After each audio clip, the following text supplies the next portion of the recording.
Welcome to ArcisFX Live.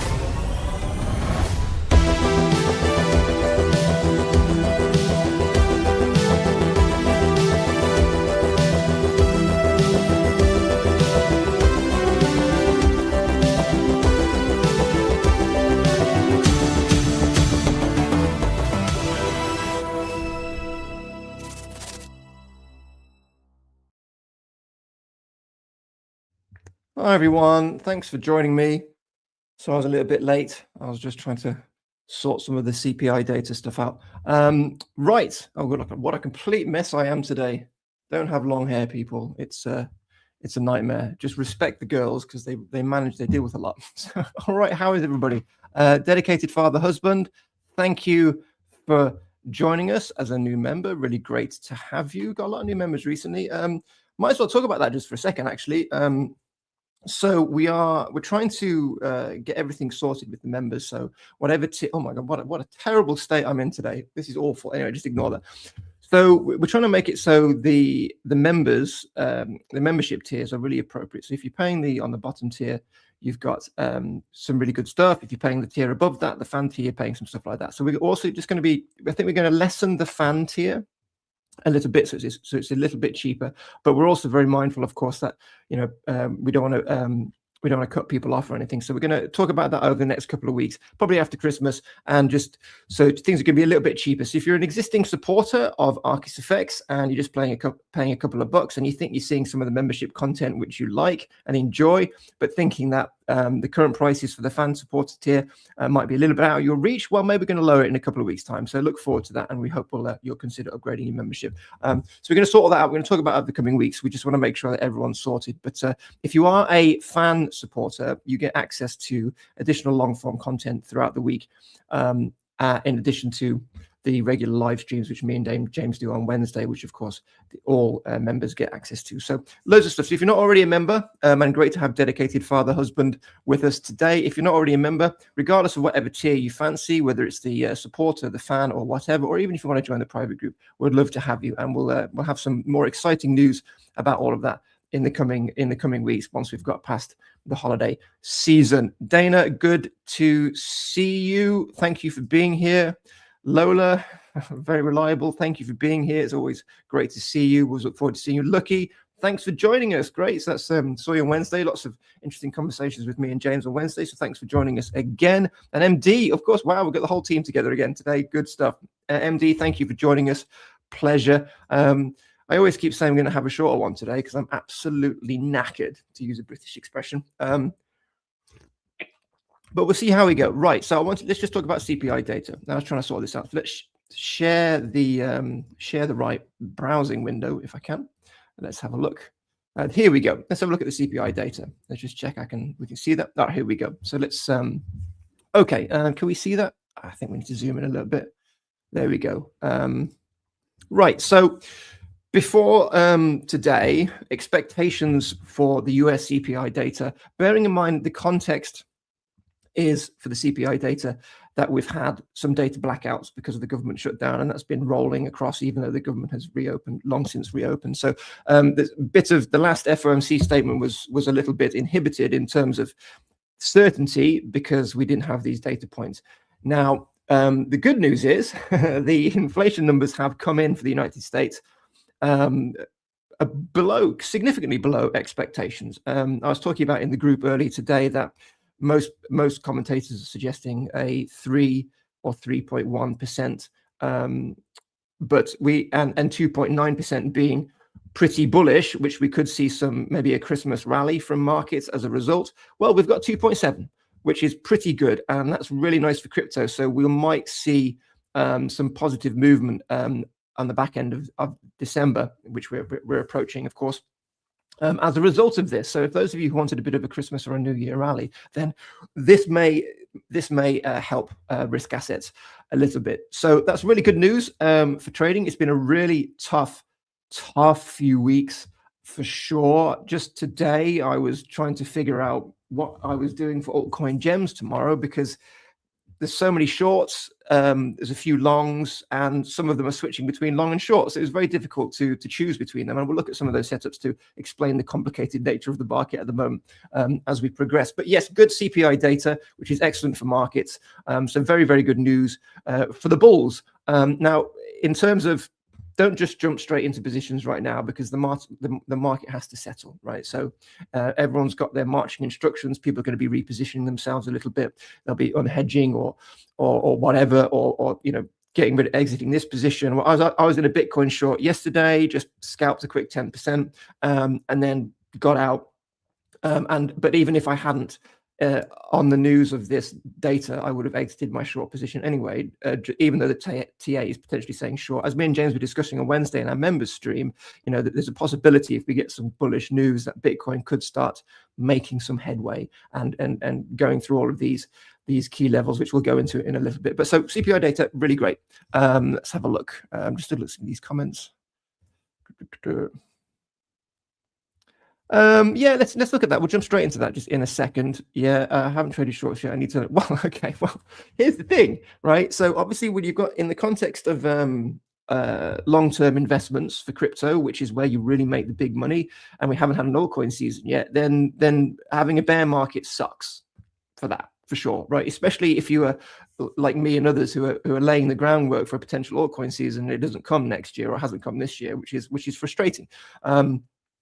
But in terms of trading crypto, shorting the market is so much easier than longing the market, right? Because we've talked about this before, but there are, let me just take this off. There are 4 kind of variables typically in terms of the money flow versus Bitcoin. So like, for example, if Bitcoin dominance is going up and Bitcoin is going down, that's terrible. That's just terrible, right? But there's only one real scenario where the crypto market can, let me get you the let me try and get you the thing up so you can see what I'm talking about. That would be helpful. Live streams of visual. So let me just see if I can get my my little cheat sheet up just to illustrate what I'm talking about. Just check it's got no logos on. Let's find one which hasn't got logos on. Okay, there we go. There we go. Right, see if I can share that. Get rid of the CPI data. Highly amusing that I'm just narrating my own adventures. Right, okay, so here we go. Right, so if you look at this, just very straightforward. Now, Bitcoin dominance has been really weird. Has been really weird the last few months, and people in the private group will have noticed I've stopped kind of talking about Bitcoin dominance a little bit because it's been behaving really strangely, for sure. And when we've got like maybe the altcoins looking to take advantage of Bitcoin kind of just being a little bit settled, if we get some good CPI data, which we did, everything's been very strange. But to the point about shorts, if you look at this, the best case scenario, which is the third one down here, okay? So the best case scenario for good trading is essentially Bitcoin being bullish, going up, right, like this, and Bitcoin dominance going down. All the other 3 scenarios, you don't get good trading. But if you flip it and you're trying to trade a bear market, then all of a sudden, these 3 become good short scenarios. Right, and therefore shorting the market for a bear market is actually very beneficial. And I've made the most money and had the most successful trades shorting the market and in bear markets, right? So for me, I have no problem with being in a bear market, right? But I have a problem being in a bear market because my investments require serious management as a result, right? I have to keep trying edging them down and following the market. So that's a disaster in that respect. But you know, short trading, honestly, it's a lot better when in a crypto bear market, for sure. Let's have a look. What else we got? So yeah, let's talk about that. That's quite an interesting point to make. Let's just put a Bitcoin chart up while we're chatting and see what it's doing. Here we go. Come on, StreamYard. Do me a solid. Here we go. No, still not doing it. There we go. Got it. Okay. Thanks, guys. Thanks for bearing with me. Right. Okay. So this is, let's move me to the small side. There we go. So this is, no, I don't like that either. No, that's even worse. Let's just stick with that for now. Okay. So no, that really sucks. Actually, I don't like that. That sucks too. That sucks the sequel. Where are we? Here we go. Try that. No, that's rubbish. Okay, whatever. That's not working for me. Okay, too bad. Okay, so this is Bitcoin, obviously. So let's just have a quick look. So what was the question? What was MD? You were talking about 86K support. Here we go. All right, 86K support. Let's have a look. Right. Okay. So is 86K labeled on here? No, it's not. This is it essentially. So let's just add an extra line on there to where 86 is. I'm a little bit out of sorts today, folks. So just bear with me. If I'm a little bit neurotic, the markets tend to do that to you. Let's have a quick look. Put that on the top. There we go. Okay, so this is. Let's just make this a dashed line. There we go. That sucks too, but that'll do for now. Okay, yeah. So we have, as MD has quite rightly pointed out, we have been forming a base here. Let's just zoom in so you can see that a little bit better. So we have formed the base. This is the 4-hour chart, just for reference. We formed a base, potential double bottom. Now, yesterday when me and James were streaming, I took a short position here and then just took profits here. And then when it was coming back up again, you see we're back where I entered my shorts, essentially just a little scalp trade. Now, the only reason why, if I was still in the trade and I'd been busy today, then theoretically I wouldn't be exiting here because we haven't yet crossed any resistance lines. But because of the CPI data, potentially we could see some bullish movement, and just wanted to be out of the market in a short. And this is what you should be wary of. When we're waiting for the market to settle, just exit your positions or whatever if you can, and just wait and see. So why am I a little bit skeptical about this being a base? Now, I think based on this data point, we could, as James was suggesting on Wednesday, we could be breaking up above here right soon. This is good, right? I mean, the volume isn't great yet, but nonetheless, we do have a reversal pattern, but we have very significant resistance, right? We have this. We have the 3-day 200 MA, which is this one here. We have the 4-hour 200 MA, which is suppressing the price action, and has been since this markdown phase begun. And we've got 89K as well. So there's a lot of resistance overhead for us to deal with. Now, is this bullish news enough for Bitcoin to blast through? Possibly, yeah, for sure, and especially on the back of this double bottom. So, MD, you're quite right to highlight the fact that this has formed a nice base. We have a higher low here, and so forth. But the bigger pattern is this: we've had this bounce off about 81.5K. We've had this move up. We haven't managed to bust through resistance. The sellers have took back control, and now we've lost all of these areas. So coming back down to here to this sort of entry zone is still absolutely on the cards, right? We can't ignore how bearish Bitcoin is at the moment, right? And this news about the CPI data, it may take a little bit of a while to people may want to see how the markets react and so forth. There's a lot going on at the moment. So I would be very, very cautious right now. But here's the thing. Here's the neckline of the double bottom. Right, the neckline of the double bottom is about just shy of 88K. So say you're trading the double bottom in the classic textbook way, right? So you're looking at this double bottom, you're saying, right, okay, I'm going to wait for it to confirm. Notice we haven't had a candle body close yet, right, above the neckline, right? There's a warning sign, and you say, okay, so we're fine. So fine, we were starting to break out. We're breaking above the double bottom. If we switch to the 2-hour chart, we'll have a look. There we go. So it looks like we're going. That's fine. So you look to come in on the retest. But look, I'm not entering a long position here because we're right below resistance, principally, right?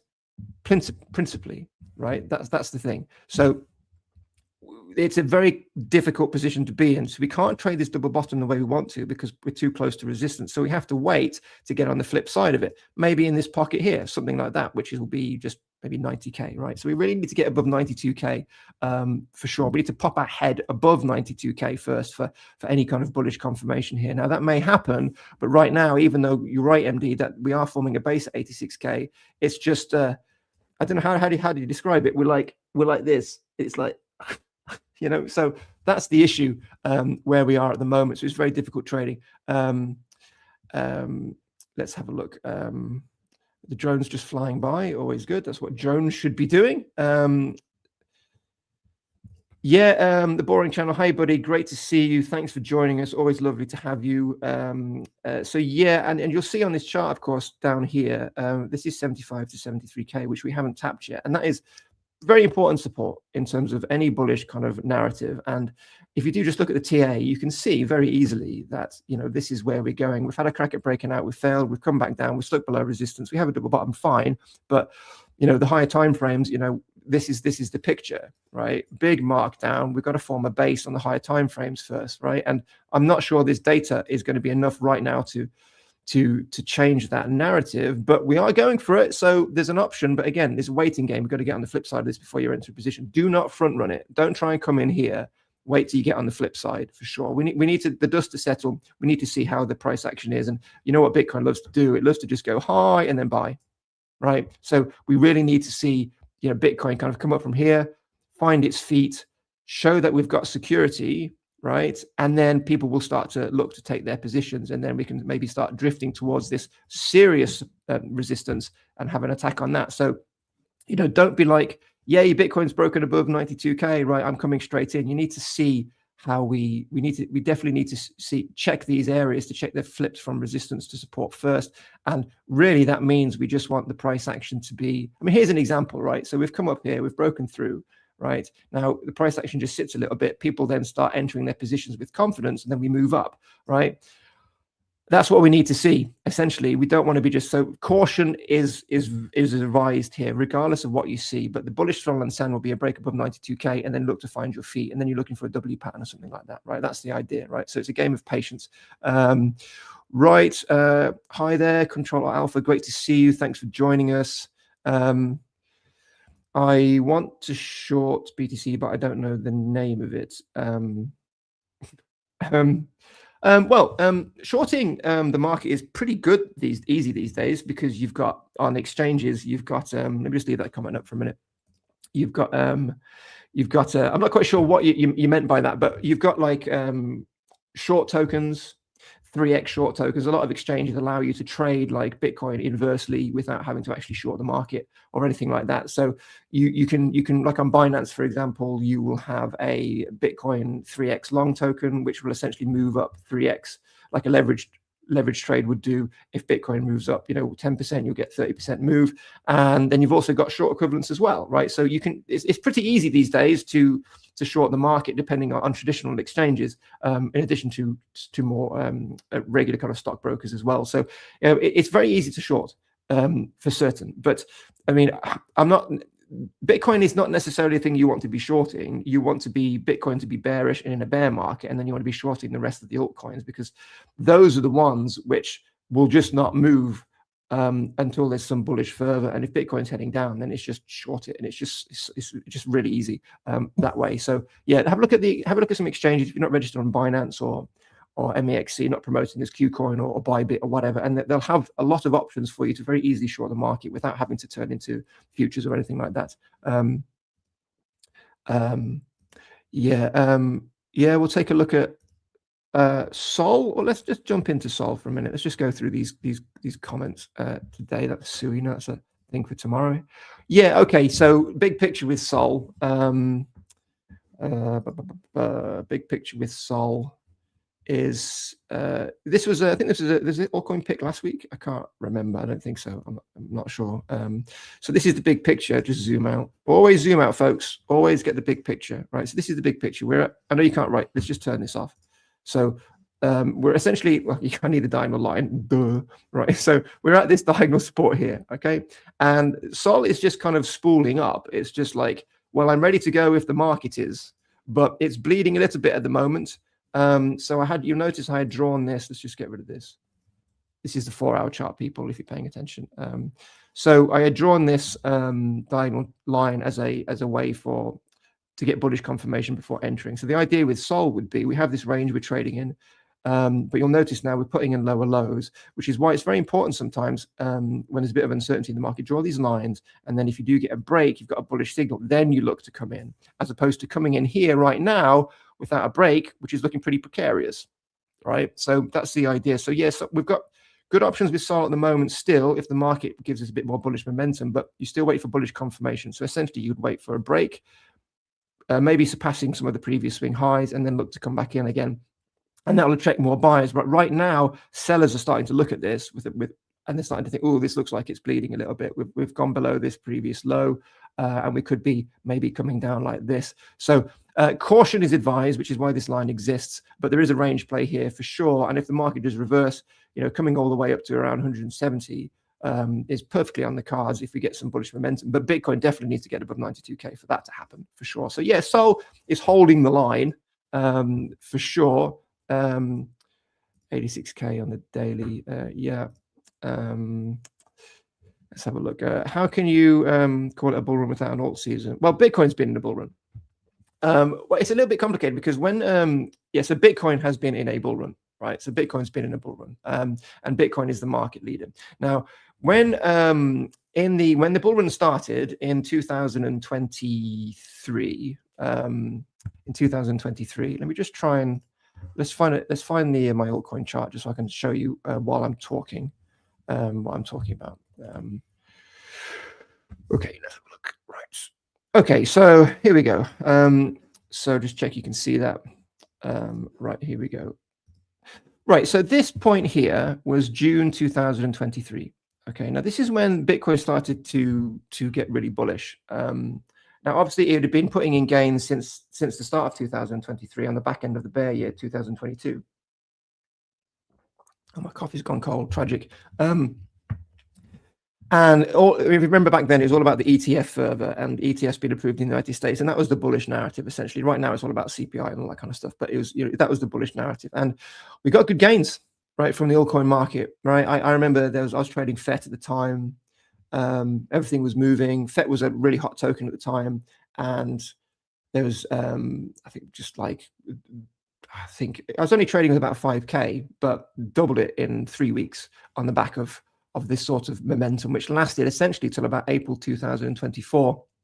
And you saw Render and you saw RNDR and all kinds of and stuff like that putting 1,000% gains. So they've had a bull run right at the beginning of this cycle for Bitcoin, but as you can see, they've since fallen off and haven't managed to maintain their momentum. And then again in November 2024, where my cursor is at the moment, the November election, we then had another big move and the altcoin started moving, and a lot of my investments, as an example, started putting in pretty good gains, not like the gains which we had in the previous cycle, which like makes you so much money, right? But just they started to put in gains and they started to go on the next leg. But then, unfortunately, we didn't get, because of economic issues and questionable or not policy concerns about the current administration, then we've rolled over. So we've had many altcoin seasons on our journey down for sure, but we haven't had this, or rather this, yet. So it's a very good point to catch me on that. But it's Bitcoin's had a bull run, and within that bull run, we have had periods of really good altcoin trading. But in order to get the life-changing money, essentially, which we've had from the 2021 altcoin season, as an example. So if you're someone, I bought BNB when it was $12 and then sold it when it was multiple hundreds, right? And that was like thousands of percent gains, right? We haven't seen that yet. So that's very true, which is why it's been very odd, very, very odd, very confusing picture. So a valid question, but but this year, certainly the gains for the crypto versus Bitcoin the altcoins versus Bitcoin have been terrible. Very, very right. How we look? Do you always use yeah, I do, for better or worse. Yes, thanks, Jerry, great to see you. Thanks for joining us. Oh, look at your puppy, that's a lovely fit photo. Do you always use? Yeah, I do. There's so much noise in crypto, there's so much noise. Using those candles, I find, helps keep because essentially when you use those sort of candles, let me see if we can give you a demonstration without screwing things up. Here we go. I don't know. This probably isn't. I'm going to fall flat on my face here. But if we just switch it to, these are regular candles. So these are regular candles on this chart, but the rest of them are not. But if we switch them to these, you'll notice that we have less green, red, and we have a little bit more consistent green in an uptrend and more consistent red in a downtrend. So there you go. You see, so it's more just look at that now just for the uninitiated, and now look at the red candles and the green candle, and you'll find there's more diversity now. So I found that using those candles, it just simplifies things and it cuts back on the noise. And because there's so much already in crypto, I don't need any additional noise. So that's why I use them. But sometimes I forget I'm using them, and I'll be comparing different charts and get a little bit confused because it does give you a slightly different perspective. But yeah, that's why I use them. It's essentially get rid of the noise. Very good point. Right, we're at loads of comments. Thank you so much for everyone being here today. It's awesome to see you all. Let's have a look at this comment. MD again. If 86 is lost, then we're going to 73. Yeah. Let me see what I think about that. Argument. Let's get in an argument. My good friend MD. Right. Everyone, let's pay attention. Let's see what we think about that comment. I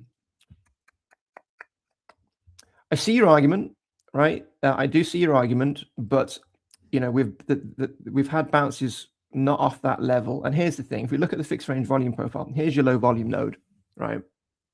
And it's at 81k, right? It's down here, and because the bounce of this, the first bounce we had off this markdown, which was pretty steep, came from that level. I would suggest that's pretty significant. But you're right, you are definitely right. 86k is also very significant, but the problem is it's about context, isn't it? Right? If we didn't have all this resistance, it would be a slightly different argument. But we are unfortunately stuck here. Now this is, I mean, look, we are still kind of, we haven't dipped below this low, right? So that's, again, what MD is saying is pretty valid, right? But I would argue that it's not as significant as 81 to 82k.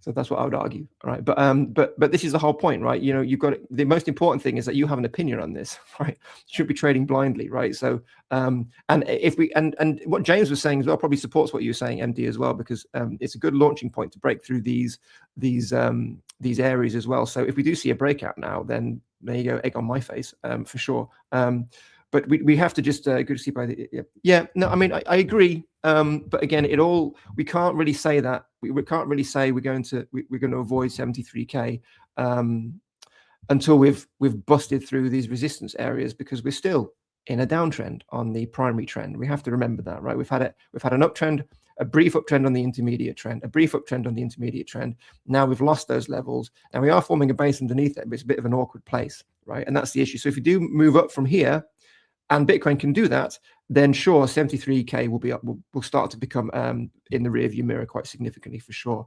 Yeah, I mean, you're right. 80k is minor support on the big picture. 89 is more significant, right, on higher time frames. But this is where the buyers stepped in, and therefore 81k therefore has significance, because it's been the bounce point from this markdown, and therefore it becomes a base automatically. So that would be my argument. But again, if we break up from here, obviously we're not coming back down, but we just have to keep a cool eye on kind of what we're doing here. But I do agree that you know, I was asked in the group earlier, do I think that we're going to see 73k, 75k this week? And I said no, because Bitcoin has to wrestle with this local support area here, 81 to 82k first, and therefore and the fact that we haven't really, you know, we've got a bearish narrative and we're just waiting on the data.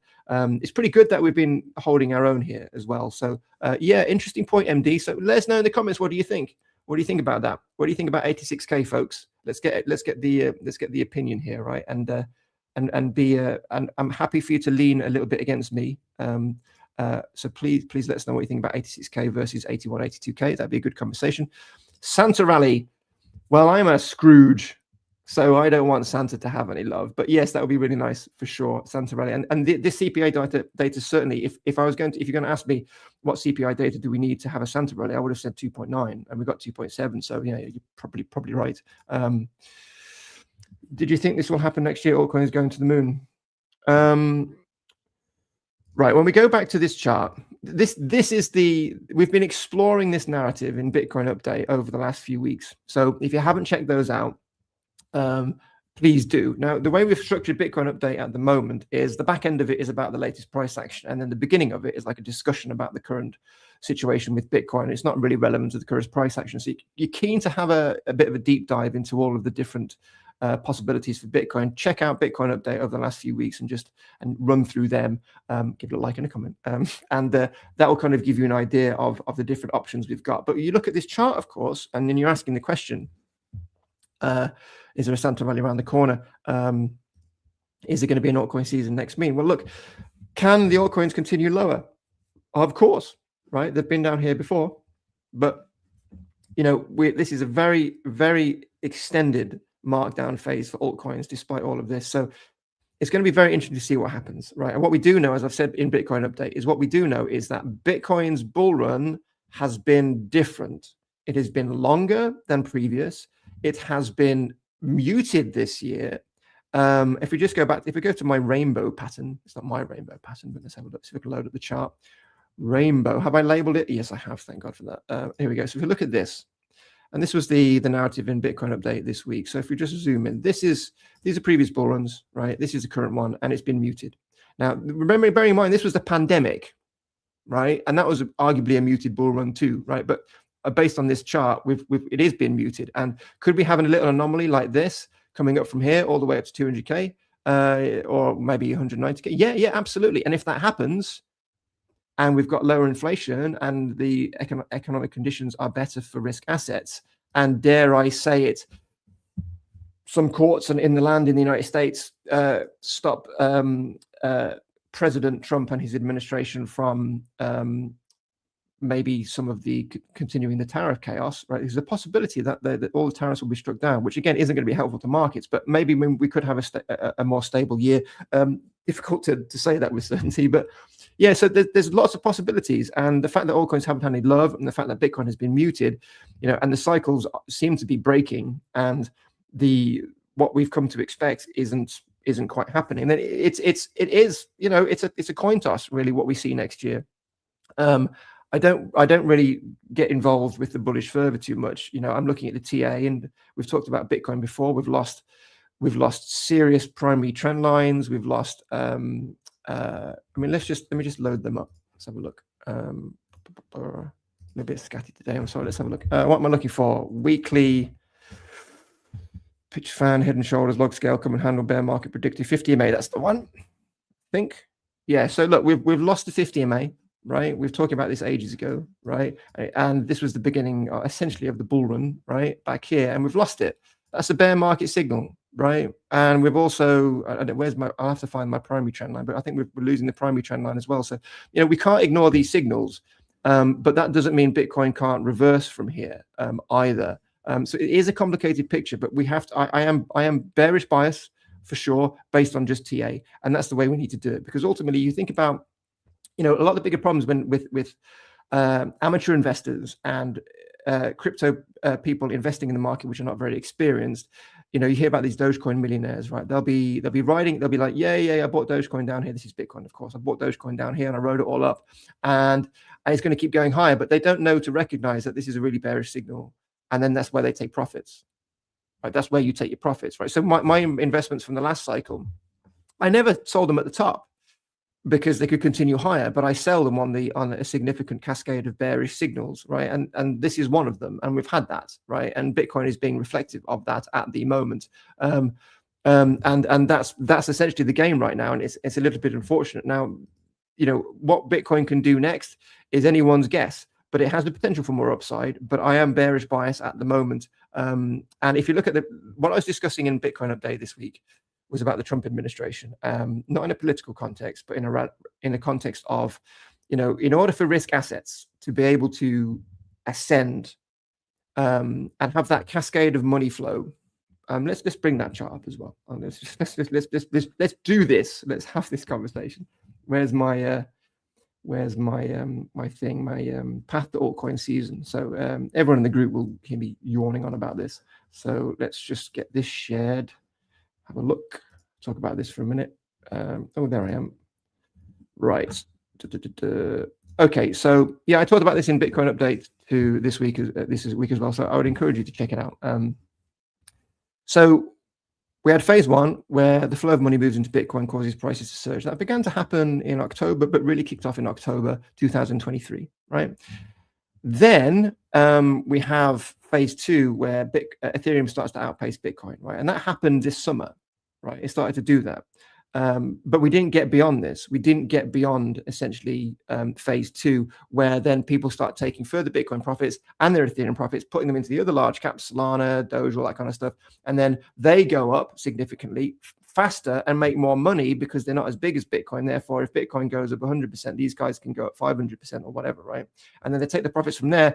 Then they put some, well, not all of them, but then they take some of their profits from those large caps, right? And then they put them in the low caps, the higher risk tokens, and the whole market goes up and explodes, and there's altcoin season. But we haven't got past phase two. And even though Ethereum, which we'll look at in a minute, is beginning to outpace Bitcoin again, that's really reflective of Bitcoin being in a downtrend, right? More than anything, right? So it's a bit of a complicated picture at the moment. Let's put the chart back up.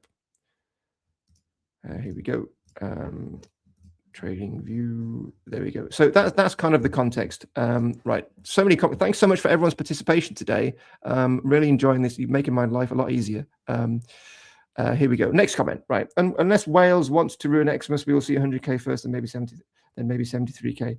Yeah, 106, 110K. You can see this area up here, right? This is essentially where we need to retest, right? This area, right? That's where we haven't come back up to retest yet. So definitely on the cards. I have got a better chart to illustrate this, but I haven't got it up right now. So yeah, for sure. And this is the problem, right? We have a rally maybe in the next few weeks, or maybe January or February, whatever. And everyone starts getting really bullish again, but then until we get above like 110K again, or 106, 110K, it's just a bearish retest. And you have to look at it as just a bearish retest of the range which we've lost before we head down, which makes it complicated to navigate, because 2026 is supposed to be the bear year based on Bitcoin's previous cycles. Now, those cycles may be breaking to a degree thanks to institutional adoption, meaning we don't have as much of a markdown phase and institutional adoption, and people buy it all up. So, and the fact we've had a muted bull run, everyone's still clamoring for an altcoin season, so they still want to put the money somewhere, and they haven't been able to do that this year because it's been crazy with all the tariffs and that kind of stuff. Then maybe, for sure, but we have to wait till we get to 110K. And then the bulls then have to battle the bears. And then if we break above 110K, then that's the starting gun.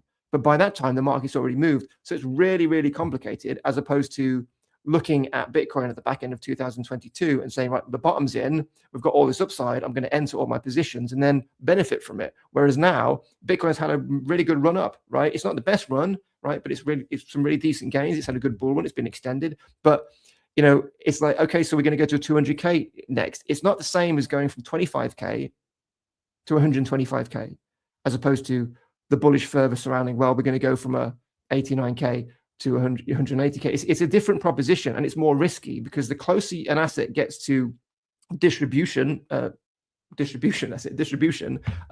more risky it becomes. And because we are at the back end of the bull run, right, even if it continues a little bit, it's going to be quite challenging to see what happens next. So therefore, it is a really difficult thing for trading at the moment. And the altcoins are just sitting there like, what am I supposed to do now? Right, which is why the title of this live stream is it short time? And might be looking at some of the setups, which we'll get to. But yes, I'm a Grinch, that's for sure. Thank you, Dana. Thank you for checking that out. It was maybe a good video, but not so great for the algo. That's what I'll say to that. It's always going to be a balance. 2026 will be the year of the economic chaos in the US due to bond refinancing issues.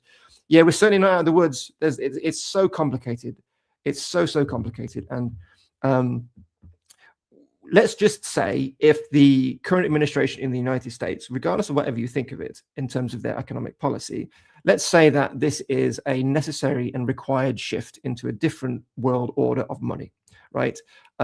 Which essentially was, we've been in this order essentially since the end of World War II, really, and all that kind of stuff. So, and maybe that's necessary. Maybe that's what America needs. Maybe that's what the world needs, right? Maybe Trump is right here, right? But nonetheless, the reality is that's not good for risk assets. Uncertainty, chaos, because when you're essentially knocking down a house. We're not talking about the White House. Let's not talk about that. But you're essentially knocking down an economic structure and trying to rebuild it from the ground up with tariffs and different income streams, right? And that's regardless of whether you're, it's like when you're refurbishing your house. Here's the metaphors again. It's like refurbishing your house, right? Regardless of whether it's going to look pristine and beautiful and better afterwards, it's complete chaos, and it's not livable when that's happening. And for altcoins, they're like, well, what they need is a nice, comfy, calm environment. The birds are tweeting. There's nothing's happening. There's no wind. There's no rain. It's just everything's fine. And they just get to move up and move up and move up and move up. But then the second something happens, like we're going to have 100% tariffs on India, then boom, it's gone, and we have a reset, right? And that's the problem. And that's just a very simplistic way of looking at it. Plus, you've also got concerns about an AI tech bubble, right, which I think are legitimate as well, which all can be like, 2026 really could be catastrophic, and in some respects, if you think about the potential. I mean, I was thinking about Tesla the other day, and I actually have a setup for Tesla, which I haven't posted in the group yet because it's not really my wheelhouse. But there's an argument like with Tesla and it's pretty much one of the companies at the forefront, really, at the moment of the tech sector, and quite representative of that. And I'm not saying anything particularly bearish about Tesla, but what I'm saying is, like, you've got to look at, like, just this story with Tesla in context. Just look at their cars, right? Now, amazing cars, great cars, never driven one, but people were promised a couple of years ago that they would have full self-driving capabilities with the ones they bought a few years ago, right? The Teslas they bought a few years ago, right? And then they found out that they need a better processor in order to even have a chance of doing that. And it was a bit of a lie. Full self-driving is still not where it needs to be, which version 14, I think, is the latest of the software or something. I can't remember, right? And that is just an illustration of a reality check in terms of current tech development, the promises which are being made. I don't think it's particularly bearish for Tesla, but it illustrates how, with the AI stuff, that there is also a problematic.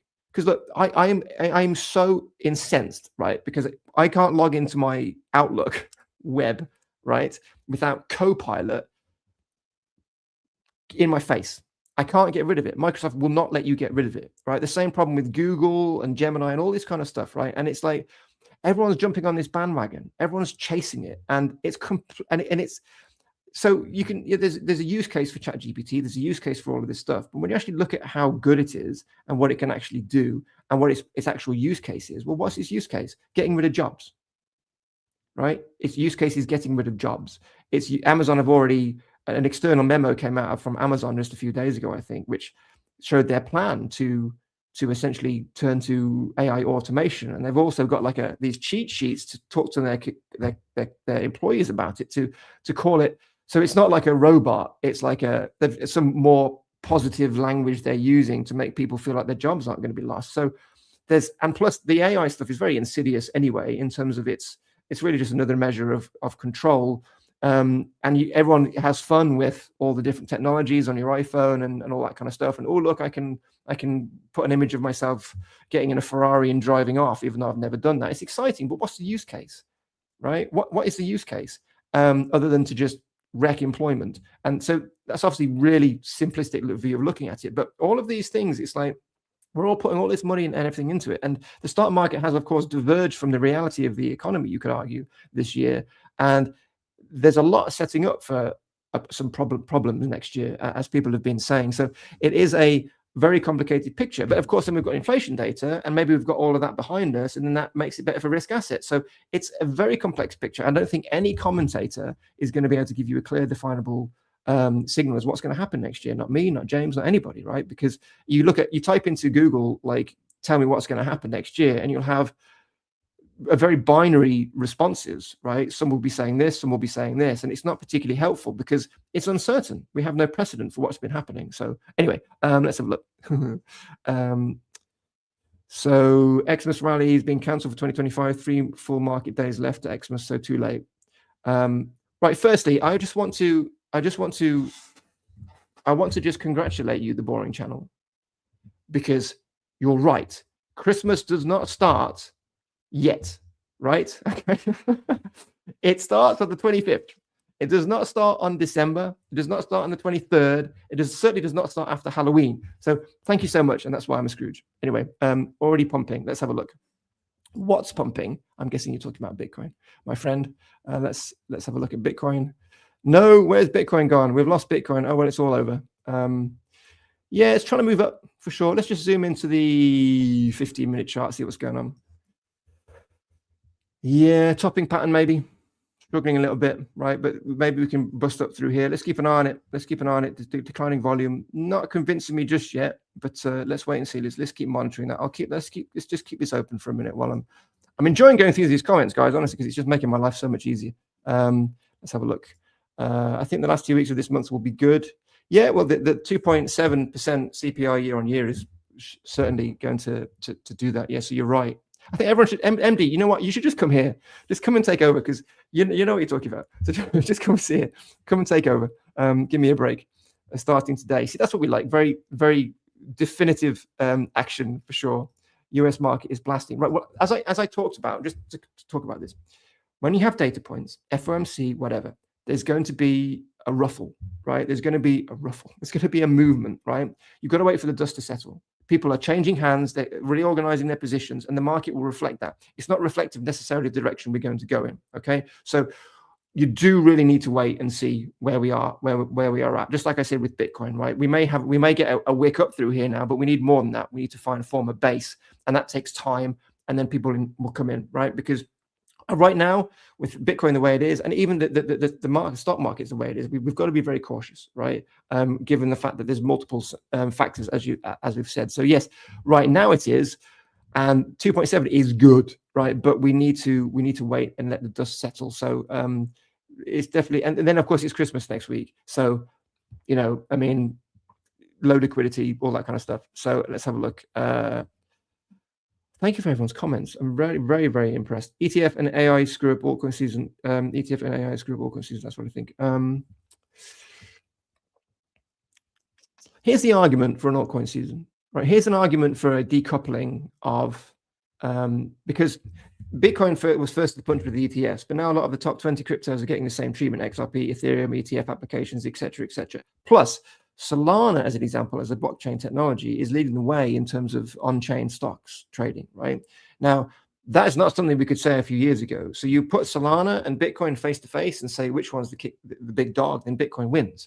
But Solana right now, in terms of its use case, right, and where the future is going with on-chain assets and technology, which is why I'm here essentially, because we're trying to prep everyone at Arcis for the future of trading, which is not just going to be about crypto, it's going to be about stocks on the blockchain, right? So there's so many bullish ideas and so many bearish ideas all in the same basket. And it's really going to be difficult to see where we land. But we do know that the United States, as an example, is much better and much more open than the Gary Gensler era under Biden to supportive of these risk assets and having them being accessed through mainstream channels. The news which has been coming out steadily trickling in terms of banks and just and PayPal, all kinds of stuff in terms of being able to much more open to being able to offer crypto to their customers and have crypto themselves as a reserve asset, all this kind of stuff. So there's a lot of very bullish news. But as we said, it doesn't change fundamentally, regardless of what projects are released and how successful Solana is at this, that, and whatever. What doesn't change is that in order for these risk assets, especially the mid to low caps, right, which are very sensitive, right? And that's where you make the money, right? You need a stable economy. And I'm not convinced that the current administration is capable of that. Now, that's, as I said, it's not necessarily a criticism if they're trying to change things for the better. But as I said about just destroying your house to refurbish it, right? Next year, the job isn't going to be done, right, in terms of what the administration's goals are, right? So it's concerning in that respect, and that's ultimately the problem. And I'm not pointing the finger at anybody; it's just a reality. But that's what we're looking at. Let's have a look. I agree with the Tesla analysis: hype over faith in Elon. Yes, I mean, I'm a Scrooge on stuff like this, and I want to be a realist. But the reality is, in a tech sense, it's not like he's not delivering. Like, it's clearly a successful company with amazing things which they're doing, right? And if he gets to Mars, well, good for you. But don't plant your flag, right? It's not yours, Elon. It's not yours. But the reality is that the fervor around new tech, right? You think the Vision Pro, right, and Meta's massive dump of cash into virtual reality and the meta space. What a complete colossal waste of money for Meta, right? And they are just chasing the same thing. And now Apple arguably are moving from the Vision Pro to like more of the glasses thing, because that's where the market's going, right? But for every wonderful new piece of technology which is inspiring and actually works and essentially builds on and delivers on the promise, there is a foldable phone, right? There is a car which still needs you to attend when you're driving, right? It's not the full promise. And then you've got a robot servant, which in reality is just being controlled by somebody behind the curtain. And the promise of what will come isn't there yet. We don't have the tech. We don't, thankfully, right?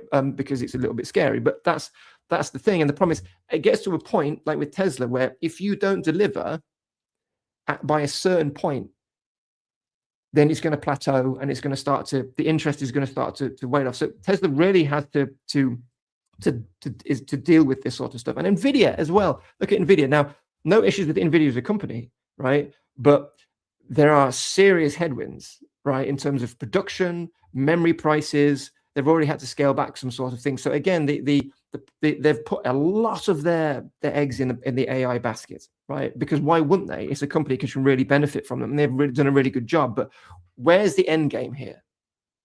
Right? Where is the end game? And this is why there's all the talk of the tech bubble, right? So, and if we have that, then it won't just be a bear year, it'll be cataclysmic potentially, right? And so that's just, this is why, and I'm not suggesting this is going to happen, but this is why there has to be caution, because people aren't going to say, right, I'm taking 100K and putting it in Solana, right? When the market is like this, they may put 10K in, but not 100K, and we need to put 100K in to have an altcoin season. So it's that kind of mentality, and people won't touch the low caps, which is where the big money is made, because they're extremely risky, and they'll just tank and go to the floor at the first twitch of any kind of crash in the market. So very, very complicated. And if Bitcoin is the thing which buoys the market up, right? Well, Bitcoin's potentially approaching, if not already, distribution, and therefore this might be, you know, and therefore the game's over. So it's a very difficult argument to say absolutely we're going to have an altcoin season, because honestly, the variables that we need is like threading a bit of a needle, right? The variables we need in order to have an altcoin season, we need all of these things. We need like the tariff chaos to stop. We need employment issues and the inflation issues, which seem to be under control, right? And then we need stability. And with war brewing in South America, with war still in Europe, and chaos and disaster still in the Middle East, it's like, and then an attempt by the United States to rework the reorder, and then the threat of Russia, and then you know, everyone's having to put their money into protecting NATO's interests.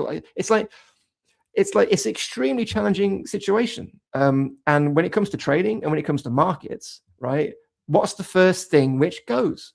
Risk assets. And this is crypto, unfortunately. So, you know, Meta is dead. Well, I'll tell you what, MD, if they die, I'll be very happy. I hate Facebook. I hate that company so much. But, you know, so yes, I'll be very pleased if that would be happen, but not for shareholders. Right, let's have a look. US is in trouble. There is a demented, ignorant. Okay. US is in trouble. This will turn out like the E-swing. Well, I'm not gonna. I think many people would agree. Let's just put it that way. I think many people would agree.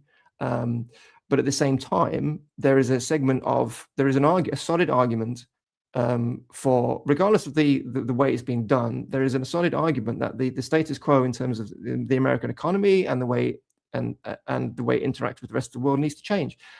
There's a fair point underneath all of this chaos. There is a fair point. And I really don't want to comment on the East Wing, because I'm just going to go on a rant. So let's move on.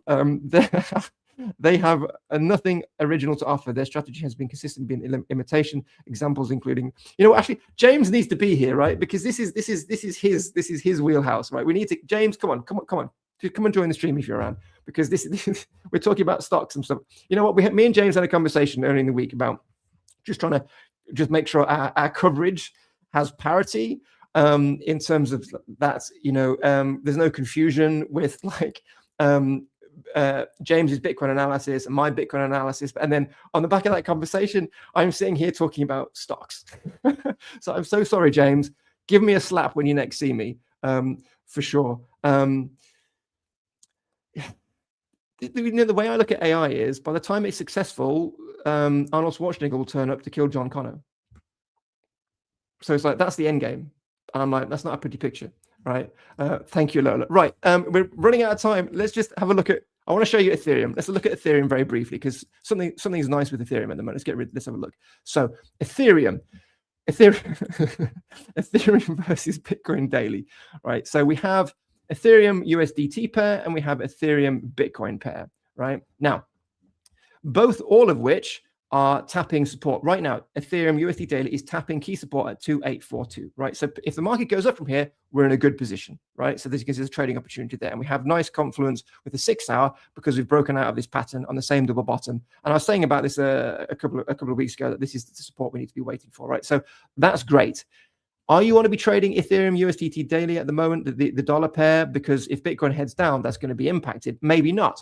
But what will happen if Bitcoin continues to be a little bit bearish within the range it's in for Ethereum versus BTC? It will actually probably help with this pair. So if you're looking to trade Ethereum at the moment, this is the play. We've already had a nice move. We posted this setup in group before the breakout. We've had a nice retest. We've come up pretty much up to where my TP was, but now we're doing the proper retest on the flip side. So if you're looking to trade Ethereum right now and you want to offset potentially some of the risk, then trade the BTC pair, like the old classic crypto trading back in the day when I started, right, when there wasn't much tether pairing, right? So that's the advice I'd give you today. So Ethereum versus BTC is looking pretty good.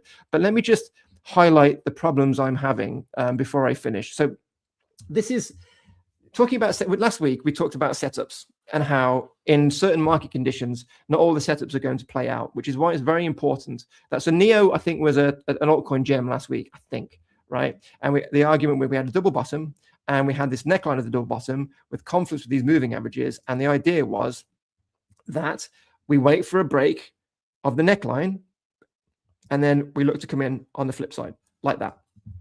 Classic textbook double bottom play. Now, why do we advise you wait for the neckline break? This is why we advise you wait for the neckline break, because ultimately bullish confirmation in hesitant markets allows you to keep probabilities in your favor. Because if Neo breaks above resistance, it's because Bitcoin's given it permission to, and Bitcoin's a bit more bullish, and therefore you've got to play. If you enter Neo, when I posted it in altcoin gems, and ignore the instructions in terms of wait for bullish confirmation, wait for a break of the neckline, you'll be in trouble right now.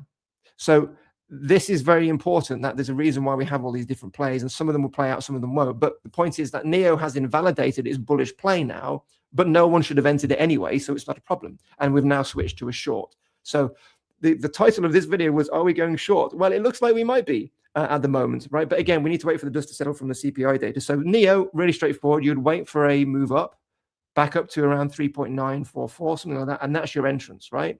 Now, I know some of you will be thinking, right, why can't I enter here?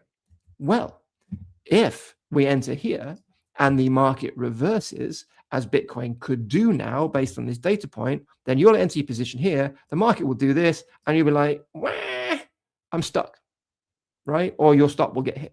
Right? So why is it important? You need to wait for this level and enter here. And then, of course, if the market does proceed up from here, you'll very likely have a no loss exit before it continues higher, which means it's a manageable entrance. Now, if there's another example. If I just give you, here's another example. So this is Asta. Now, Asta, same sort of idea, hasn't given us the bullish retest we wanted, right? So it has, excuse me, the bearish retest it wanted. So we've identified that it's a short setup and it's playing out, but the entrance we wanted for Asta, we haven't been given. And therefore I haven't entered it, because I'm not entering a short trade down here, because if the market reverses, I'm left hanging, right? So this is in crypto, it's very, very important that you consider your entrances as fundamental parts of your risk management. Right? And you need to be in manageable positions. And likewise, yesterday, this was my Bitcoin short position from here, right? There's a reason why I shorted it from here and not here, because I shorted it essentially above resistance, meaning that if the market reverses and Bitcoin went up from here, right, it would very likely mess around with this area first before it goes in, giving me an option to exit without any problems. Whereas if I had entered a short position here and the market continued up from here, I'm left hanging. So people think about TPs, take profits and stop losses, etc. Excuse me, I'm sorry. People think of stop losses as like the de facto part of risk management or hedging and so forth, which of course it is, right?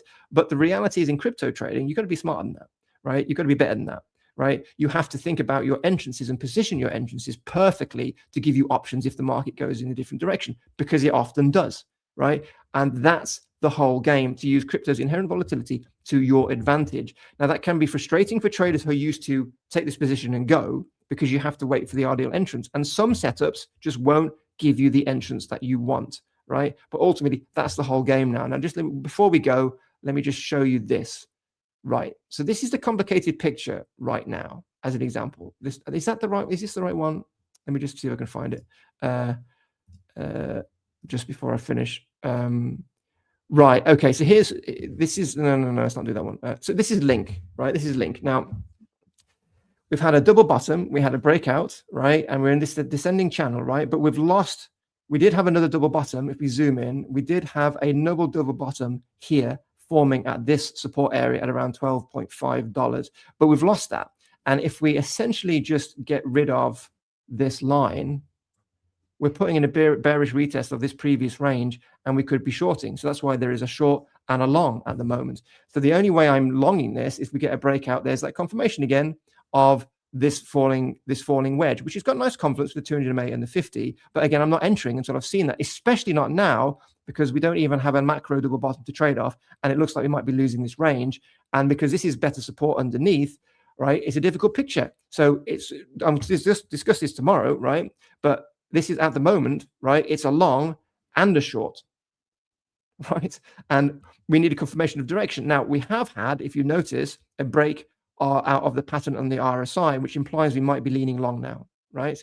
And again, we've had a breakout of this structure on the stock RSI, right? Which again is another bullish signal, which I've labeled, and I said in the group, that's what you need to wait for, right? So we could now see, based on these signals, a move to the upside, right? But we still need to have a break of these moving averages and get in on the flip side on this box. If we don't do that, we're coming back down to here, right? So difficult plays at the moment, and it's complicated. And when I was trying to figure out what altcoin setups, short, long, and which ones to choose for altcoin gems tomorrow, it's really difficult, especially on the back of this CPI data, because honestly, tomorrow the market might be completely different, right? So difficult trading week, difficult, to know what we're supposed to be doing. So just make sure that you're not just following the market blindly. Look at context, realize the next few days, probably leading to Christmas, are not necessarily going to be reflective of what we see in January, and just be mindful of that. And the best way to remind you of that is with Bitcoin. Any movement upwards up to about 110K, you have to look at as just a bearish retest of the previous bullish range we were in when we were topping out at 125K, right? So until we get above 110K, nobody should be running around celebrating that the markdown phase is over, because part of a markdown phase is that bearish retest before we continue lower, because the sellers need confirmation that level, of course, is strong resistance. So be very mindful. I think January is going to be quite interesting. It's going to be quite insightful. And with crypto, more than ever at the moment, we have to be paying attention to the situation in the economy, not just in the United States, but around the world, and all the other factors, including, of course, Bitcoin's actual posture next year. And what I mean by that is,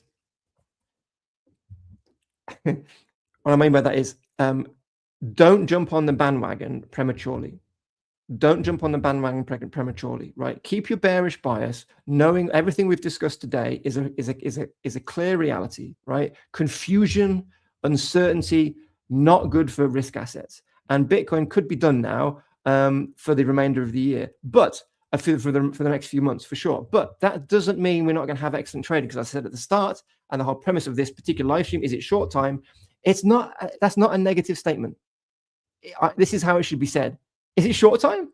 Because that is essentially how you can make some really good money just doing regular trading with the crypto market when it's bearish, right? So we just need confirmation of direction, because like I showed you with Link, it's a toss-up right now. And make sure you check out Altcoin Gems tomorrow to see where we land with some of the best setups for this week. And hopefully we'll have some good trading opportunities off that. But thank you everyone for joining me today and putting up with my rants. And thank you for everyone being so honest about their thoughts. It's been very helpful. And I think to everybody else paying attention to this conversation, very unique. I wish James was here, because I'm sure he'll be able to offer a lot more insights into the stock market.